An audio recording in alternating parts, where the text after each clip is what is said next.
A advogada doutora Aline Duarte, ao participar da mesa redonda com advogados dos presos políticos, promovida pela Associação de Vítimas e Familiares de 8 de janeiro, a ASFAV, no Dia do Advogado, iniciou apontando: o direito já foi deixado de lado nesse processo.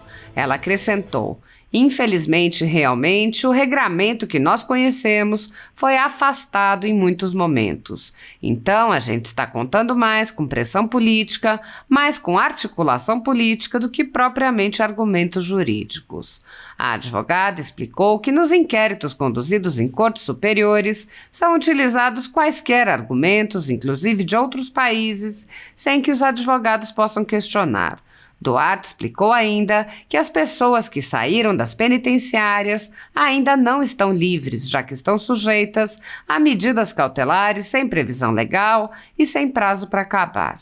Aline Duarte comparou os diferentes grupos das pessoas que foram presas, apontando o sofrimento das pessoas que foram presas ou sofrem cautelares sem ter cometido qualquer crime. Ela lembrou que o próprio Ministério Público já se manifestou inúmeras vezes contra as restrições, mas, assim como os advogados, vem sendo ignorado. A advogada lembrou que direitos humanos devem se aplicar a todos e não ser rejeitados de acordo com o posicionamento político dos presos. Ela lembrou que, ao entrar no caso, viu que o regramento jurídico não estava em vigor e ali só restava a empatia humana. Ela disse: são muitas atrocidades, atrocidades ao nosso direito, atrocidades à nossa democracia, atrocidades à nossa sociedade e que não atingirão apenas a tida direita, os que estão agora vivenciando isso, porque isso é uma cascata. O Poder Supremo, ele possibilita que as instâncias comecem a tomar esse poder todo e o Estado toma uma proporção que você, advogado, você, cidadão, você vai ser calado. A advogada Aline Duarte fez um importante alerta, lembrando que permitir que os abusos permaneçam fortalece o poder do Estado. Ela disse: você dá um poder muito forte para quem já é forte. A advogada lembrou: a Constituição é para defender a gente do Estado. A Constituição é para limitar o poder do Estado. O Estado é para estar a serviço do povo e não o povo a serviço do Estado.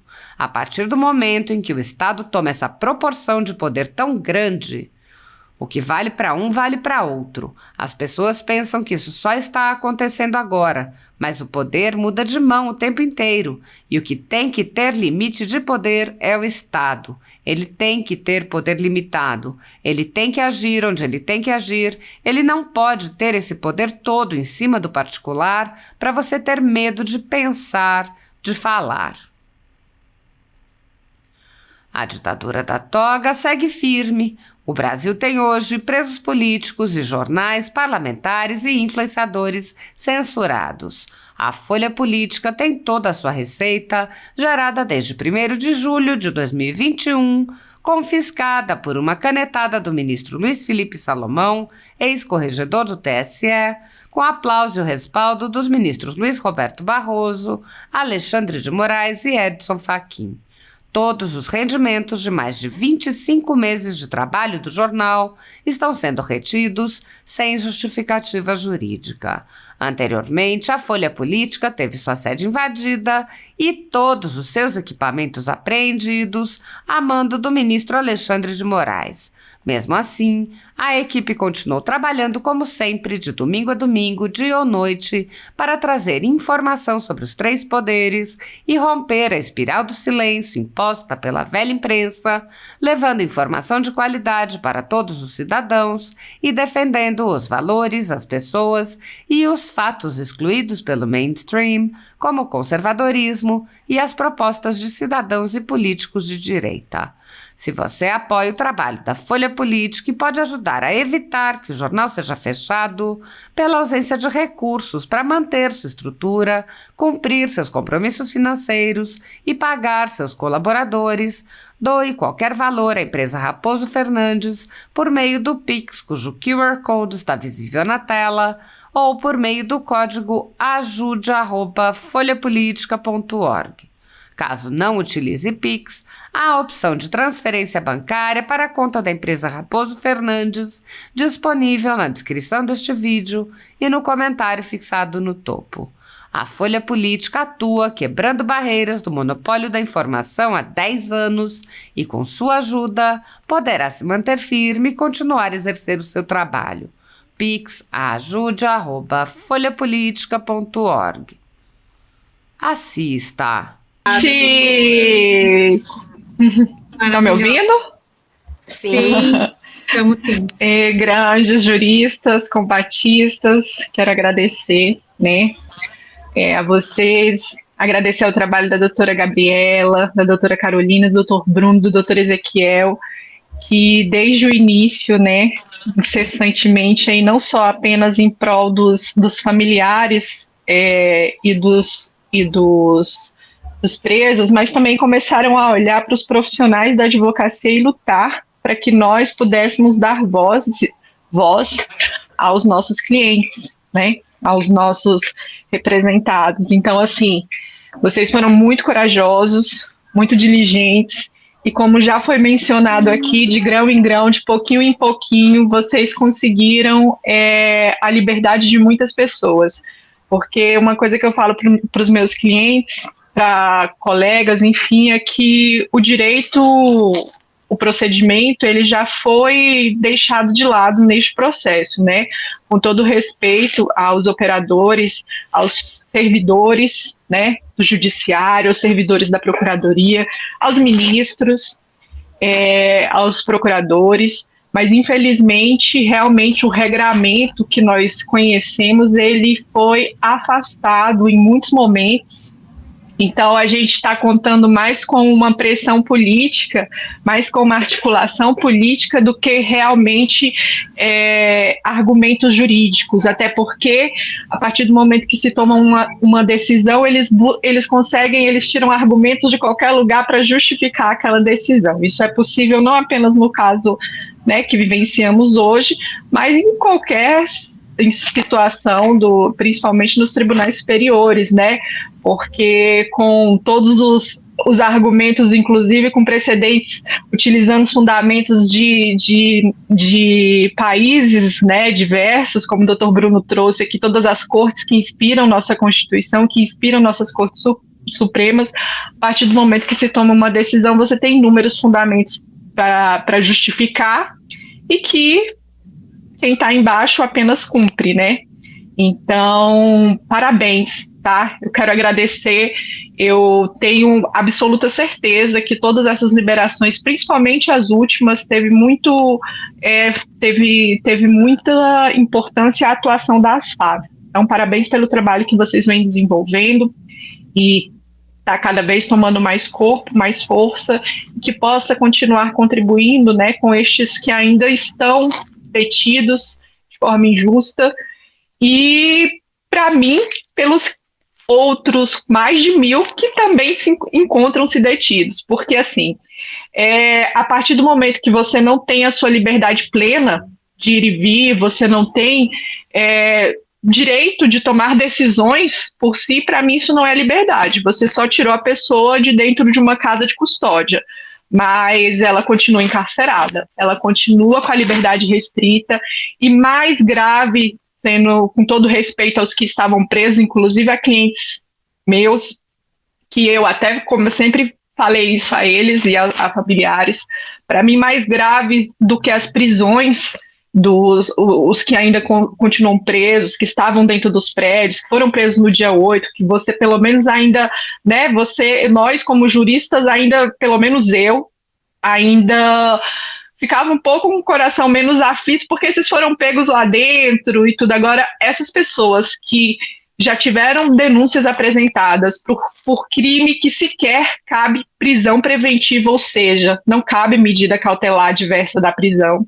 Essas pessoas que encontram-se longe de seus familiares, longe de cultos, longe da sua rotina de trabalho, longe de aniversários da mãe. Uma das minhas clientes, ela veio para o Distrito Federal com passagem, ela desceu no aeroporto do Distrito Federal para ir para uma cidadezinha do interior de Goiás, e por curiosidade passou né, no quartel. E aí acabou, como um colega até falou, tendo dificuldades para sair e permaneceu ali e pela manhã foi presa. Então, assim, ela veio para Brasília para passar um tempo para prestigiar o aniversário da mãe, junto com os familiares, veio do norte, da cidade de Doutor Ezequiel, assim, do estado, da região de Doutor Ezequiel, e ela não pôde participar porque ela está com a tornozeleira eletrônica, não podendo sair do seu local. Uma produtora rural e que contribui muito com a economia local, com a economia do país, e não só com a economia, mas também com a alimentação do nosso país. E cada vez o seu negócio tendo mais prejuízo, porque demanda muito dela estar à frente, e já foi peticionado, já foi pedido, já foi implorado, né? Eu digo isso, eu já mando e-mail assim, implorando. Eu falo, gente, eu imploro, com todo respeito, e todo, assim, respeito mesmo aos servidores, porque eu digo que eu compreendo todos os lados, e eu sei que os servidores que, de repente, se viram com 2.000 processos circulando em um gabinete de uma Corte Suprema, quase que como uma vara de comarca, quase que como uma vara de primeira instância, eles estão fazendo todo o seu melhor. Então, assim, eu me compadeço muito com todos os servidores ali, mas eu já mando e-mail implorando, falo, gente, implore, analisa, porque eu preciso disso. E, então, assim, para mim, o maior absurdo que eu vejo que a gente está vivenciando nesses casos, mais até do que todas as prisões em estabelecimento prisional, são essas medidas cautelares, que não se justificam mais. A Procuradoria, inclusive, na denúncia apresentada, como em diversas outras, porque a Procuradoria não é mais ouvida, ela fala, não há necessidade, as únicas medidas que devem ser mantidas restrição de Facebook, enfim, redes sociais, mas medida grave como essa não se justifica, não precisa, eu só quero que essas fiquem mantidas. O detentor da ação penal, ele fala, olha, eu que sou o detentor da ação penal, entendo que para esses casos só essas medidas são necessárias. E a gente até o momento não tem nada sobre isso. Então, pessoas que perdem oportunidade de emprego, pessoas que deixam de ir a casamento de filhos, pessoas que deixam de cumprir sua rotina de ir à igreja, de professar sua fé, de estar com seus familiares, pessoas entrando em depressão, pessoas morrendo um pouco a cada dia, sendo que não há mais necessidade, juridicamente não existe justificativa. Então, aí é onde eu digo que o trabalho da ASFAV tem sido extremamente importante, porque, infelizmente, o regramento jurídico a gente já não se aplica mais. Então, assim, a gente já não tem muito. Não tem. Eu vou argumentar, mas vai ser seguido? Então, assim, parabéns, tá? E esse caso, eu, nos meus 11 anos de advocacia, para mim é uma honra estar no dia, né, dessa profissão que eu digo que eu não escolhi a advocacia, eu nasci advogada, e eu escolhi a advocacia porque eu queria salvar vidas, e há 11 anos eu milito na advocacia criminal, conheço o sistema penitenciário do Distrito Federal por dentro, e já fiz inúmeras ações, à época à frente da OAB, neste sistema penitenciário para melhorar a condição dos presos do sistema penitenciário do Distrito Federal.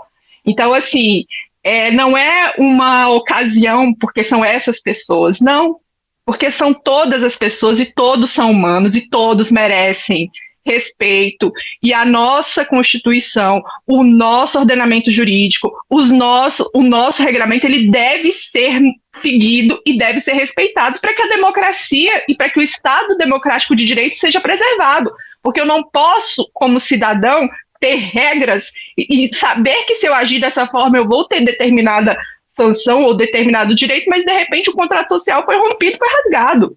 Então, assim, e aí? Entende? Então, eu quero novamente parabenizar vocês por darem voz a essas pessoas, por darem voz à advocacia, agradecer, e estou muito honrada. Esse caso, para mim, é o caso da minha vida, não por toda a questão do mediatismo, porque eu já atuei em questões anteriores, né, no processos da Lava Jato, mas é por todo o contexto. Eu nunca me emocionei tanto, e como o doutor Bruno, que é chorão, eu sou chorona. Então, assim, desde eu passei a noite eu saí de casa, recebi uma notícia, gente, tá acontecendo isso. Falei, como assim? As pessoas estão precisando de gente voluntária. A OAB mesmo, colegas de OAB.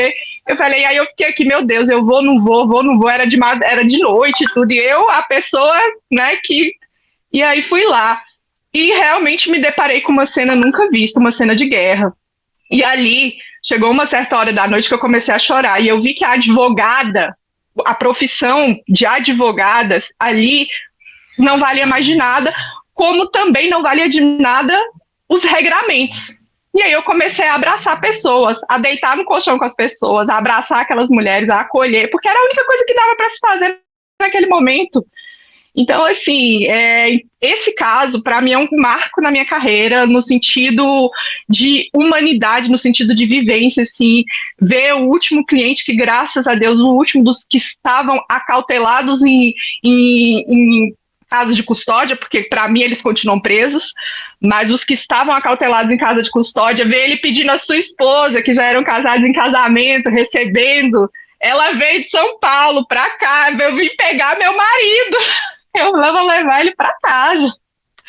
E foi a cena mais linda. Então, assim, são tantas cenas lindas. Levar carta, humanizar essas pessoas. Quando eu vi que essas pessoas só viraram números. Gente, eu olho assim e vejo a lista de... Sabe? Parece assim... Mas é números. As pessoas viraram números. Elas não têm mais nome, não têm mais identidade, não têm mais nada. Elas viraram números. E aí eu comecei a humanizar a relação dessas pessoas, comecei a saber quem eram essas pessoas, a saber a história e a falar, sabe? Eu estou aqui, fulano de tal, técnico em enfermagem, isso, sabe? Humanos.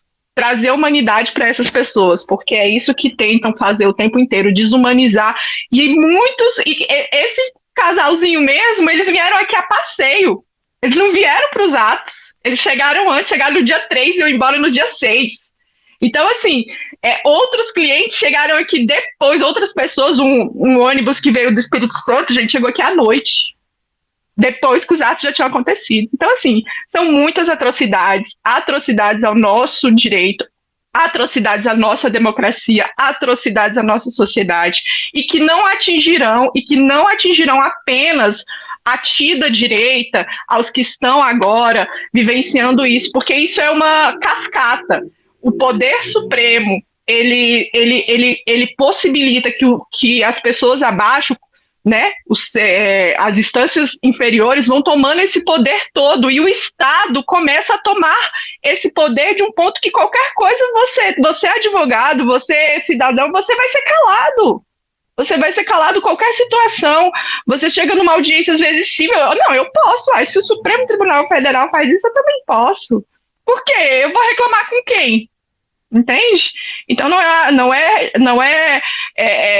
indo contra ao judiciário, ao contrário. Eu sou apaixonada pela minha profissão, apaixonada pelo judiciário, pela legislação, por tudo que rege o Estado, mas nós temos que atentar aos limites de tudo isso. A gente tem que dar um chacoalhão, eles têm que dar um chacoalhão e olharem para o que está acontecendo, porque eles estão simplesmente descumprindo tudo que deveria ser cumprido, que é a pacificação social. O judiciário serve para isso. Como você bem disse aqui, e aí eu vou trazer uma notícia, não sei se todo mundo teve acesso a essa notícia, né? Vai pegar todo mundo, né? Uma coisa que a gente sempre vem dizendo cuidado, hoje é com eles, amanhã vai ser com vocês. E aí hoje eu vi uma notícia sobre o STF querer responsabilizar os jornalistas por aquilo que o entrevistado falar. E aí a gente vê uma imprensa completamente parcial, uma imprensa que sempre pune para um lado, né, digamos assim. Eu venho trazendo isso há muito tempo, mas a imprensa continua da mesma forma. A gente vê, serão julgados golpistas, serão julgados presos por atos golpistas. Eles nunca são acusados, né? Se a gente for olhar em outras matérias de crimes, como o caso que foi mencionado pela doutora Larissa anteriormente, o caso do homem que sequestrou a menina de 12 anos manteve ela em cárcere, a gente vê sempre na matéria acusado de sequestrar a menina. Ele foi pego em flagrante junto com a menina. E aí eles colocam acusados, mas essas pessoas que estão respondendo por esses crimes, esses supostos crimes do dia 8, né? Elas são já condenadas não só para a grande imprensa, mas para o próprio site do STF, que continuam colocando que são. E, para mim, o site do STF deveria se resguardar de fazer juízo de valor, porque eles estão parecendo novela da Globo, né? Na novela da Globo é que o judiciário funciona de qualquer jeito. Você, quando assiste a novela da Globo, você diz, mas, rapaz, isso daí não existe, não. Mas aqui é o que está acontecendo. Parece que eles estão transmitindo a novela das 9, que tem um núcleo de vilões, e tudo pode, tudo é permitido. E é muito triste isso. E é muito triste, como você falou, a imprensa, e eu assim, admiro os jornalistas sérios, mas a imprensa é de acordo com o interesse, né? A narrativa, a forma, assim, fatos existem. E isso vale para tudo. Fatos existem. A forma que eu transmito o fato é o que vai fazer a diferença. Então, assim, eu posso pegar... Fulano caiu na escada, eu posso falar de um jeito, posso falar de outro, e isso gera uma repercussão. Então, assim, isso sempre existiu, existe, vai continuar existindo, porque é o que influencia, né? É o que influencia a grande massa. E, assim, como eu disse, isso é muito perigoso, porque você citou esse caso, a questão do jornalista. Há uns dias atrás, teve a questão, acho que foi do Jean Williams, né? Jean Williams, que ele fez algum comentário com relação a um prefeito, se eu não me engano, do Sul,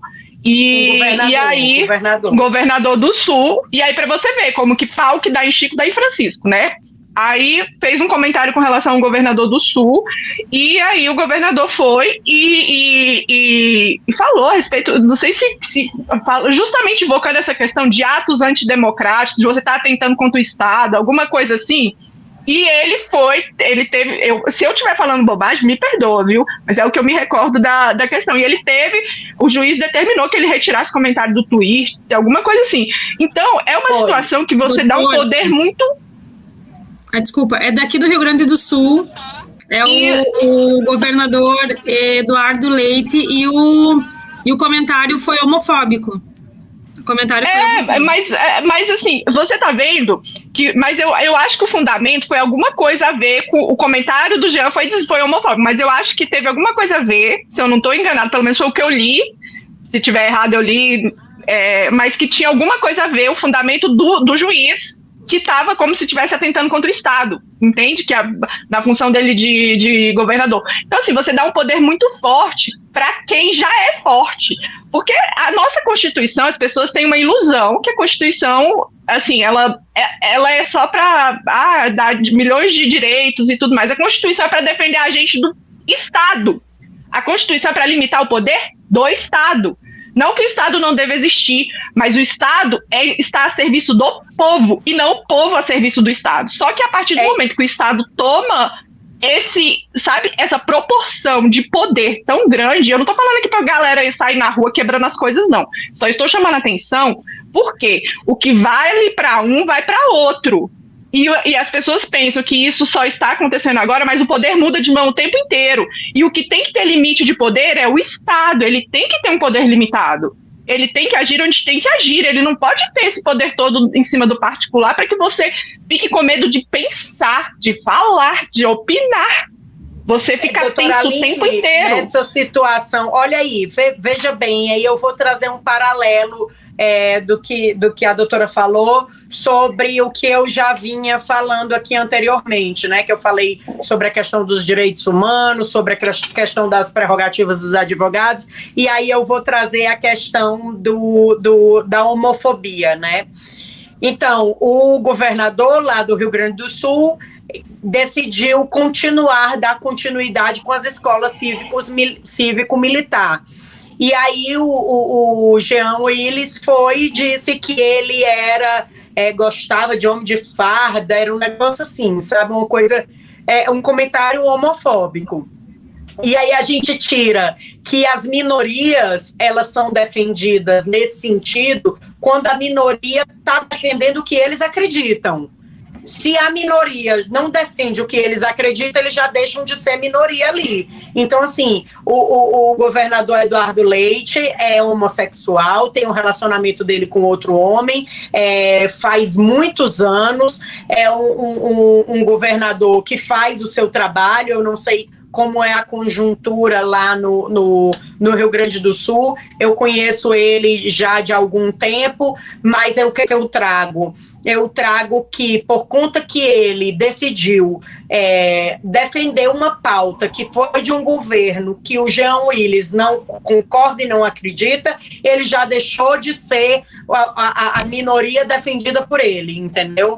E assim vai. Se você pegar uma pessoa preta e ela for uma pessoa que defende o Bolsonaro, ela já deixa ali instantaneamente de ser preto, entendeu? Tipo assim, vai mudando. Se eu defender ali outra pessoa, o Bolsonaro em si, ou uma outra pessoa que não seja a pessoa que eles acreditam, eu deixo de ser mulher também. E aí vai. E isso é muito prejudicial para todas essas pautas. E sim, e uma coisa assim que você colocou aqui, e até para finalizar, porque eu acho que eu já me estendi muito, mas finalizando essa questão do que depende de quem está no cenário, o que é mais triste é porque, assim, por exemplo, a ti da direita, pelo menos você já intitulam de ser as pessoas que não defendem os direitos humanos, as pessoas que é bandido bom, bandido morto, você já sabe, né? Agora, e a tia da esquerda, que são as pessoas que defendem direitos humanos, que são as pessoas boazinhas, que são as pessoas isso e aquilo. Mas aí, quando acontece uma situação dessa, que era onde... Você sabe, eu digo para você que eles foram...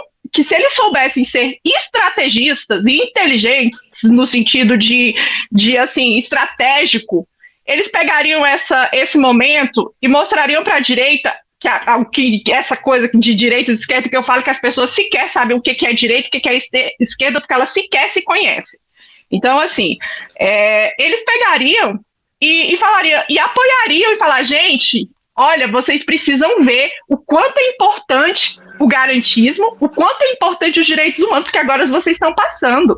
Eles apoiariam se realmente eles fossem defensores, porque eu digo, eu me decepcionei muito com diversos colegas, como alguns colocaram aqui, que são colegas que eu tinha uma inspiração, colegas que defendem essas pautas de combate às violações, de combate às violações das prerrogativas, de combate aos abusos, que defendem o garantismo, que defendem os direitos humanos, que buscam melhorias no sistema penitenciário. E nesse momento, quando eu busquei socorro a todos, eu simplesmente não encontrei.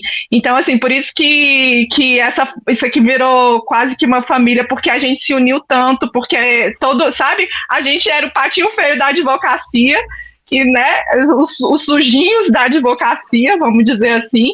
Então, assim, eu me decepcionei, porque eu falei, gente, que incoerência, que incongruência. E aí é muito bonitinho ver meus clientes, né, que eu comecei atuando no tráfico para questões simples aqui do Distrito Federal. Então, assim, de ver meus clientes daquela época falando, doutora, a senhora...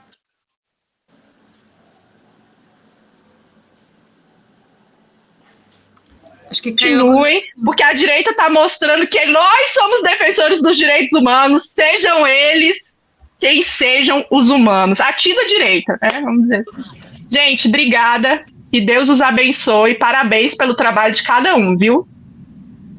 Obrigado. Ficou mudo aqui, gente.